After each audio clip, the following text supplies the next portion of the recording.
I will tell you that I am having a lot of fun doing this show, and I'm in my second year, and I hope you've been enjoying it as well, whether you're a longtime listener or this is your first episode. Thank you for being here. I just wanted to start by doing a programming note, and that is that I'm going from once a week, every Monday, for the show to get posted live to every other week. The reason why I'm doing that is because I need to dedicate some time to a new endeavor, which I'm super jazzed about. And that is I've launched a community writers group. So in my community, I'm hosting 10 writers who want a shared space to write. And it's something I was looking for. So I'm like, I'll just start my own because I couldn't find one in my area. And so that's what I'm going to be dedicating time to. It starts in a couple weeks. And I'm very, very excited about it and looking forward to just time to write, because as much as I write for my work and creating these episodes and so on, I want to start a new book project or whatever's there. My writer's brain is a little cobwebby, and I want to see what I'm interested in doing. I love nonfiction. As you know, I love to guide folks, especially solopreneurs, business owners, how to communicate better and win more business. One of the things that I find so interesting is that as a writer, you can always pick a genre that you enjoy. I love to read nonfiction, and that's most of my books, nonfiction, but I did write one mystery thriller called The Trojan Murders that I did finish, and this is years ago, and I got to go back and reread it because it may be worth bringing back to life and publishing, because I had a blast writing it. But fiction and nonfiction are like two completely different genres, require a lot of different work and approach to the actual craft of writing. I'm very excited about that, and that's why I'm moving this to every other week. So I hope that that's good. And just remember, if you have any questions about your business or your communicating or business development, you can always reach out to me, Terry@better3.com. Just go over to the website and you can find all that info right there. All right, here's today's episode.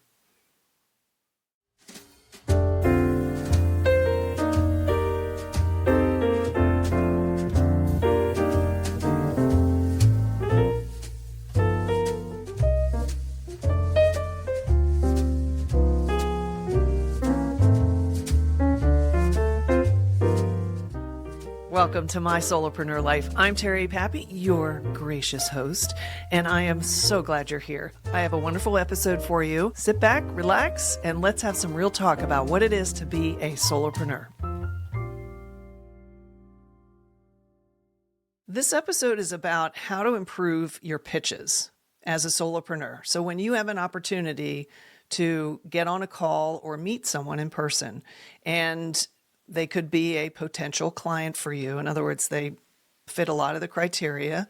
The context of the conversation is about presenting your services and seeing if they would be a good fit and then closing the deal.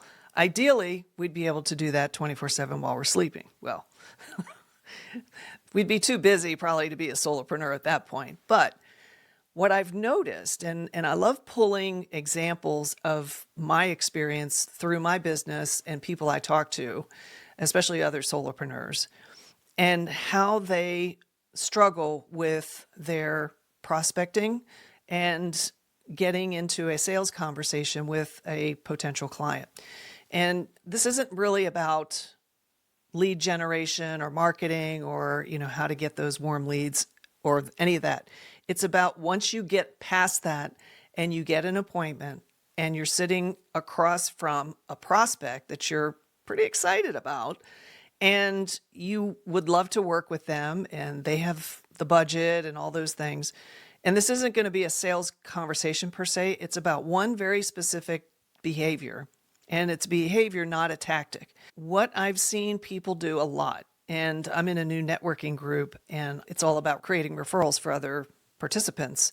And what I find very often is that the way people talk about what they do is not going to lead to winning business.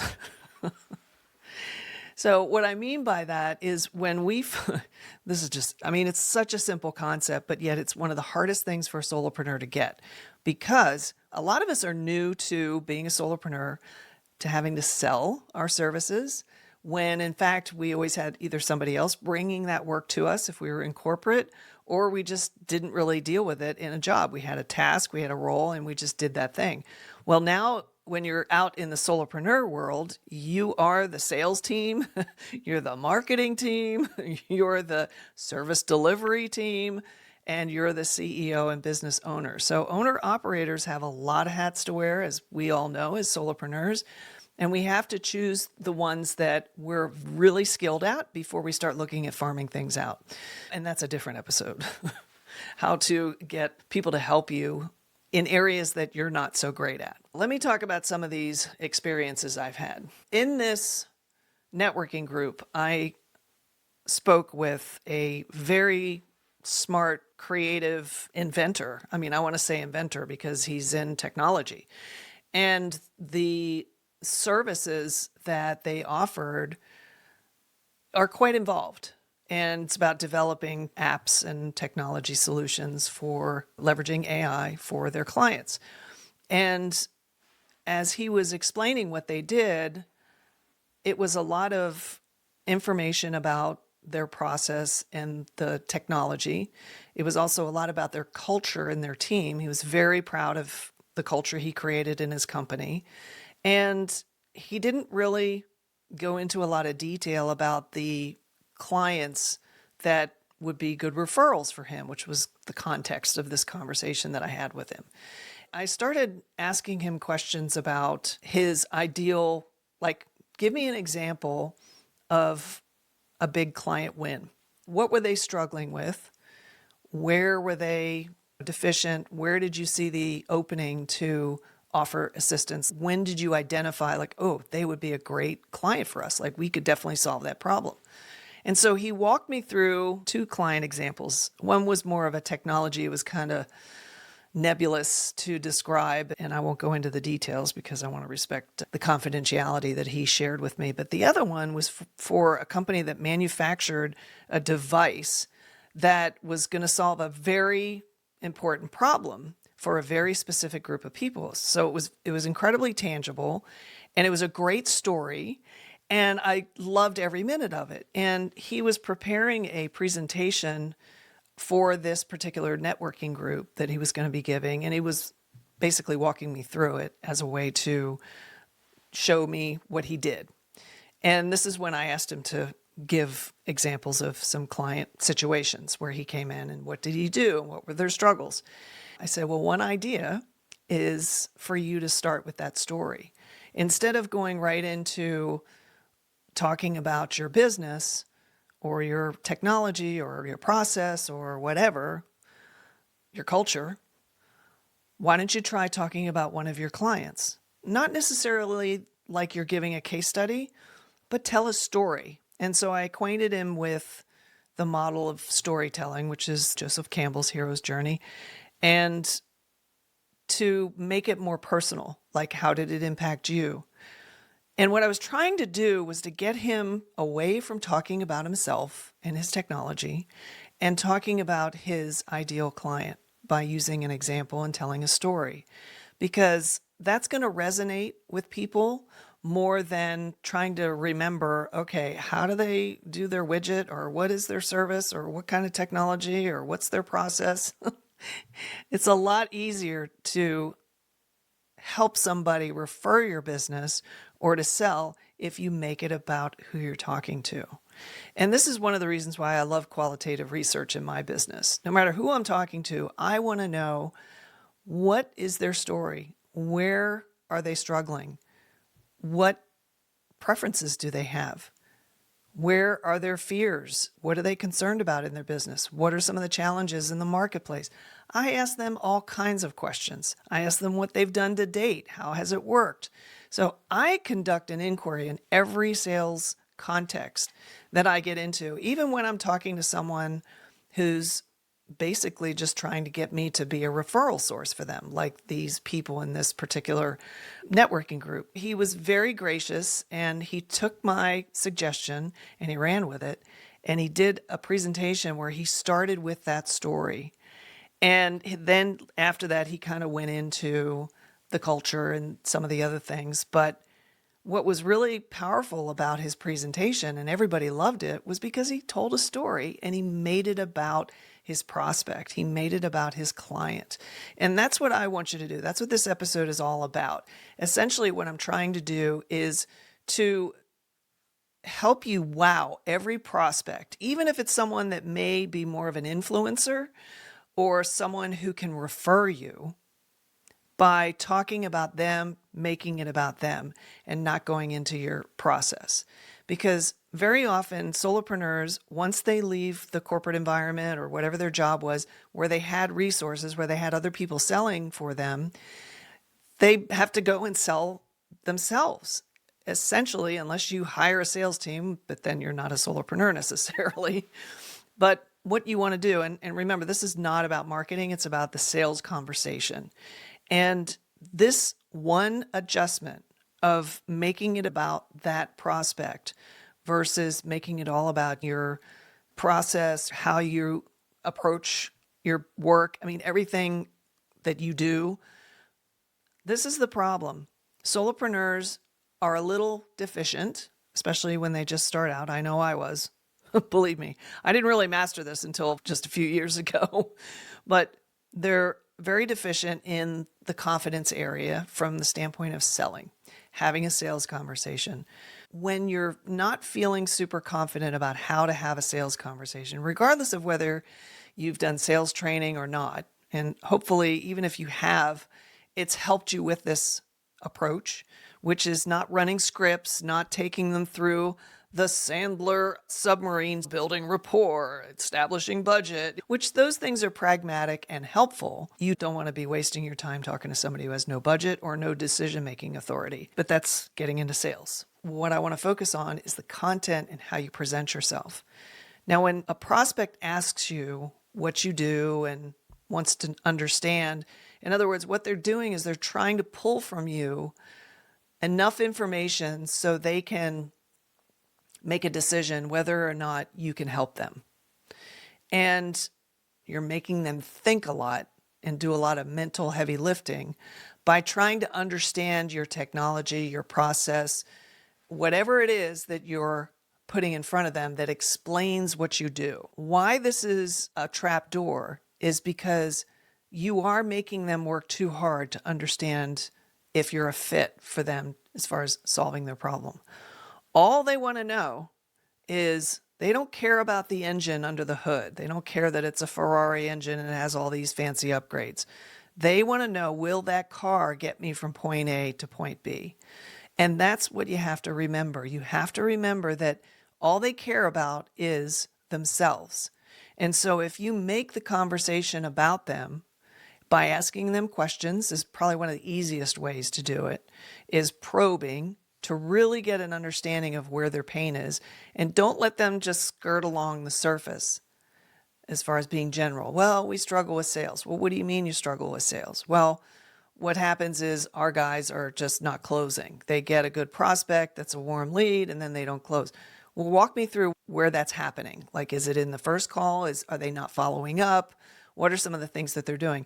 And so when you go through that process, not only are you helping the prospect assess and look at their situation through your objectivity and your skilled and experienced thinking, and by the questions you're asking, you're also helping them think about themselves. And they're perceiving you as someone who wants to know what they do, cares about their business, and has enough expertise to ask the kind of questions you're asking. You show your expertise by those questions. When you're asking very specific, nuanced questions about getting them into the details, into the weeds of what's going on, they will be able to tell that you know what you're talking about. Like, wow, nobody's ever asked me that before. I hadn't thought of that. When you get those kind of responses, that's a good sign. That means that they're thinking about themselves and looking at their problem from your objective perspective, which would be new. In doing that, you get them to drop their guard, right? So they're not having to think, well, what does this person do and what's their process and all that stuff. That's just a way of them being polite. because it's kind of like a standard conversation model, if you will. Like, well, tell me what you do and blah, blah, blah. And it's like, you go out and you meet somebody for the first time. So what do you do? And it's like, it's like the bane of our existence. We all just like, oh, I got to work on my elevator pitch. I got to do this. I got to say it the right way so they get it. I got to be memorable. And, it's like a game. And it's like, just stop. I'm sorry. I get all worked up about this because it's so easy to build a relationship, to build rapport when you care enough to ask the right kind of questions. But what invariably happens is people get nervous. They get on with a prospect and they may ask one or two questions, but then they go right into their deal. I had another experience with a professional, very, very smart man, held some pretty high roles in healthcare, and he was out on his own and wanted to present himself as a consultant. So he was working on his positioning and his presentation deck. He asked me if it would be okay if I acted as a prospect, which I did. He's a very eloquent speaker, very intelligent. And he went into this presentation and it was all about this process that he came up with, that he named, branded, and everything. And as he went through the presentation, he was, saying, does that make sense? And like he was being sort of interactive, but it was more like he was teaching a class. At least that's how I felt. Like, okay, well, what's this got to do with me? When he was finished with his presentation, I asked him if it would be all right if I gave him some suggestions. So I gave him a lot of positive feedback about his delivery, his organization, his style, the way he looked on camera and all those things. But then I said, why don't you invite them into a conversation about them versus you telling them all about your process? Because they don't care about the how. They just want to know, can you fix my problem? Just think about if you hire a plumber to come in and fix a leak, or you hire an electrician to install a lamp over your dining room table, a new light fixture. And they come in and they're like, okay, Terry, before I do this, I want to tell you, this is my approach. Probably not the best example to use as somebody that you fix stuff in your house, but you get my drift, right? This is my process. First thing I do is I make sure that all the parts to the light fixture are present when they open the box. And then they go through this whole thing about how they do. I'm like, okay, look at your watch and go, you could have had it done by the time you told me all this stuff. I don't care. Can you put this over my dining room table without burning my house down? So just remember how absurd it is when you go on this tangent about your process or how your approach is different. That's another trapdoor, is I think we have to justify being in a commoditized market. So if you're someone who sells something very commonly sold and you're competing on price, that's not a great place to be anyway. So you feel you have to put a lot of heavy into explaining why you're different, why you're worth that higher price. And what ends up happening is you lose the prospect because they're still stuck on the price because the way you originally started the conversation. That's another episode about pricing, how to price and talk about how much you charge. And it's a tough one, honestly. There's a lot of factors that come into play. So what I want you to do is think about this in a way of like, look at the last several sales conversations that you've had and think about how much you talk about yourself versus how much you ask questions and talk about their problems. So you have a good understanding. Because here's the thing, this is another thing I think I said in another episode. A prospect cannot argue with what comes out of their mouth.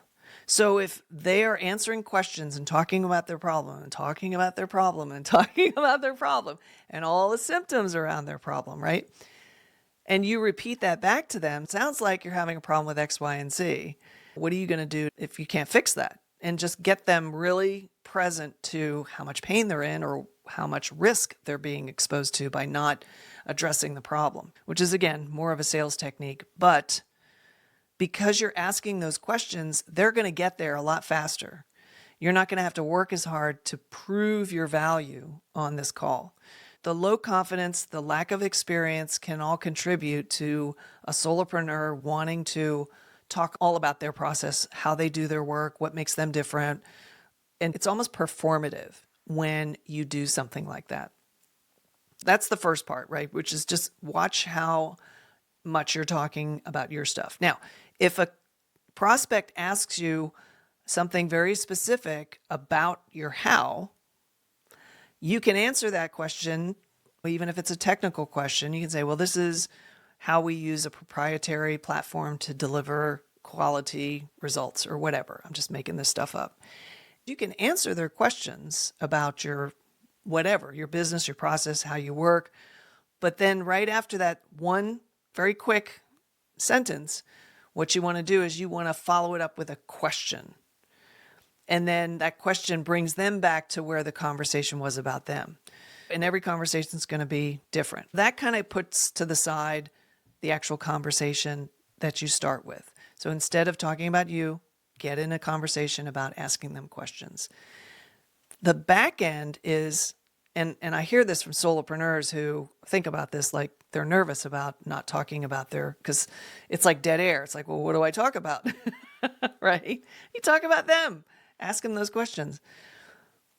But I get asked, well, how are they going to know that we have a unique culture, right?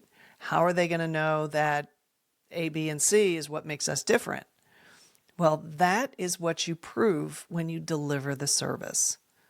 And you don't need to prove it on a sales call because many prospects are going to have a little bit of a defensive wall up around whatever this guy or gal says to me on this call, because they're selling me, they're pitching me, is going to be peppered with a little bit of doubt. Like, I'm not so sure that's true, or every salesperson says that, or whatever's there on the other end of that prospect. And you can't control what they think or what experiences that they've had that they may be, subconsciously referencing as a way to be defensive or protective on a sales call. And so when you're delivering the service, so let's say you win the business or a little bit of the business to get it started, you need to deliver amazing service. And that's how they see the how, okay? They see that you're being proactive in your follow-up. They see that your paperwork is in order. They see that you're being responsible for errors. So if there's a mistake, you take full responsibility. You don't put it on them. If there's a communication gap, you're all over that. So if you have somebody in the system or the process working with that particular client and they're not doing their job, you need to stay on top of that and fix it. So whatever that is, it's got to be a customer experience that is amazing, because that's how they see how you operate. That's how they're going to build trust with you. And that's also how they're going to refer you, right? So if you're out there doing these types of calls, you want to make sure that you're spending a lot of time making it about them. And here's a side note for you to think about. Do this on your website. It's okay for you to put an about page with all that stuff, but if your homepage isn't all about your ideal target client, then you need to fix it. If you're using words like I or we, you need to make it about you or them. Talk about your ideal client. Talk about the situations that they're typically in. Talk about the challenges that they have. Talk about the risk that they're being exposed to because they haven't fixed that problem that you're so good at fixing. And when you see it on the website, when you look at your presentation decks, bring those things to the client. You can use that example I gave about that one person who told a story. So the more storytelling, the more you make it easier for them to just kind of lean in and listen versus think, okay, what did he mean by proprietary software or our processes? What does he mean by that? And like, how does that help me solve my problem? Make sure that you look at what you're doing. Go look at your website. How many I's and we's do you have all over the site? It's okay on your about page, but on the main content where you're talking about the problem you solve, it's got to be all about your prospect. When it comes to customer experience, Get in there and deliver with amazing precision. Be proactive. Make their experience so memorable that they can't help but refer you to other people. And then when you have that opportunity to sit in front of them, talk about their business, don't talk about your process. Make it about them. Tell stories. If you need to give them examples, if they're really curious, and that's okay. I'm not saying resist. If you have a prospect who's like, wow, how does that work? I mean, tell me exactly how that happened, because that's a great story. They're interested. So you want to give them a little bit more, but don't go through the A, B, C's of your process. It sounds too clinical, too teachy, and it's almost like talking down to them, because you're having them think too much. You're making them spend too much energy trying to understand. It's almost like you're talking in a foreign language, especially when you start throwing acronyms around. Make sure that you make it about them when you are talking to a prospect, and drop the how, because you don't really need it. You can serve it on the delivery side once you win that business. Well, I know you're disappointed, but that's it for this episode. Listen, the great news is there's another one coming, so stay tuned. Anyway, I just want to make sure that you do the prompt. If this episode had a prompt, and you get that homework done, because you're going to be a better solopreneur. How's that for a maternal finger shaking at you? Hey, listen, thanks so much for being here, for giving me time of your day, and, for taking it on. So if you want to learn more and stay connected with me, just head on over to mysolopreneurlife.com. Thanks a bunch. See you soon. That was pretty good. I think I'll keep that one.